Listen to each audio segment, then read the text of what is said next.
So there's a lot of support here. Hoping to see a move like this to the top of the channel. And that would be nice. That's what everybody's hoping for. We'll see how it plays out. Nothing's guaranteed. We could continue falling and breaking through this channel. But back to the moving averages, the simple moving averages, we got the 20 and the 200. Usually once we crack above the 20, we start to get that rally, the short-term rally at least for a couple months. And holding this 200 is key. This is a very key component.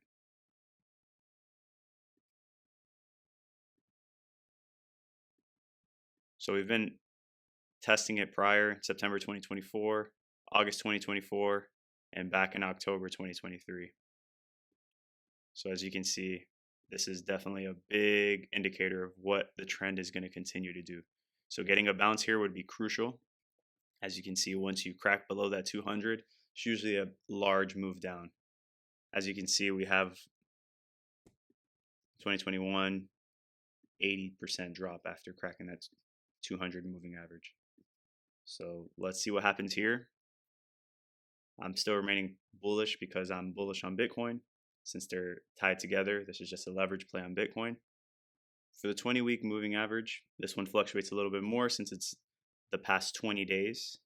As you can see, once we crack above it, we get a good run. So right now it's sitting at 315 currently. So once we can get above 315, hold that on a daily close, retest it, and hopefully move up higher.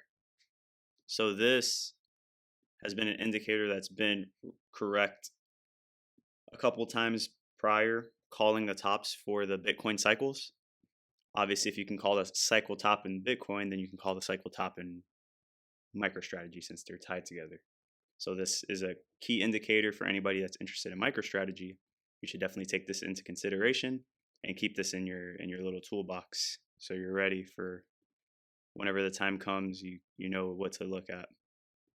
So as you can see here, the green was holding above the red this entire time. And as you can see, once it crossed over, that's exactly when we topped. This is the literal top right here, right where it crossed. And then 4 years later, you go through your full cycle. And that one was in 2017. This one's here in 2021. You can see this one didn't quite cross, but it tapped it. So as you can see, it seems like the pi cycle top, the lines are, it's almost kind of like a regression. The first time it crossed, this time it just touched. So I wouldn't be surprised if the next time we get close, but we don't actually cross or touch. But nobody knows what's going to happen. But that's just my observation, and we'll see how it plays out. But yeah, this also called the top here in 2021. So, I mean, you had a second chance here in November, but it called the first top, which is probably the best time to get out in 2021 in retrospect. Anybody can Monday quarterback.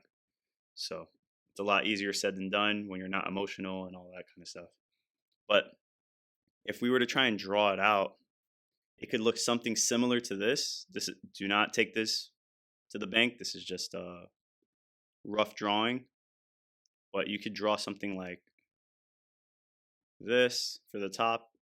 And like I was saying, maybe it won't cross. Maybe it gets close enough. And then this is the top right here when they both start to fall. So it'll be somewhere here. That's just an example. Because the first one actually crossed. The second one tapped it. And then maybe this one won't actually touch it, but it'll get close. And kind of lets you know the momentum with volume. And if you were looking prior, this is what we call bearish divergence. So you see the MACD is showing a downtrend here. You see that? But at the same time that on this MACD, you see that you're losing strength, but you can still see that price continued up. You see that divergence? Because they're supposed to be following each other. The MACD should be following price. So when you see this divergence here, a bearish divergence, okay, we're getting weaker, but we're getting weaker, but the stock price is moving up.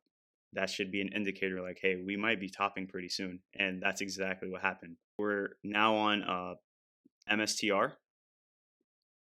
You can see that the RSI is all the way down to as low as 28. We haven't seen 28 in a very long time. So this thing is oversold on another level. You can see even when it was September 2024, we had that crazy rally, we weren't even that low. Even here, we were down to 31, and you can see what happened. From being at this level of 31, 32 on the RSI, you can see what happened after that. A massive move from 44 all the way up to $200. So that's my thought on what's possibly going to happen next. We're all the way down here at 27. Bitcoin just shook everybody out. I think that last move that we just saw the other day was an absolute shakeout, down to 77,000, I believe it was. That's to wipe out any leverage, anybody that doesn't believe in Bitcoin, doesn't believe in the cycles.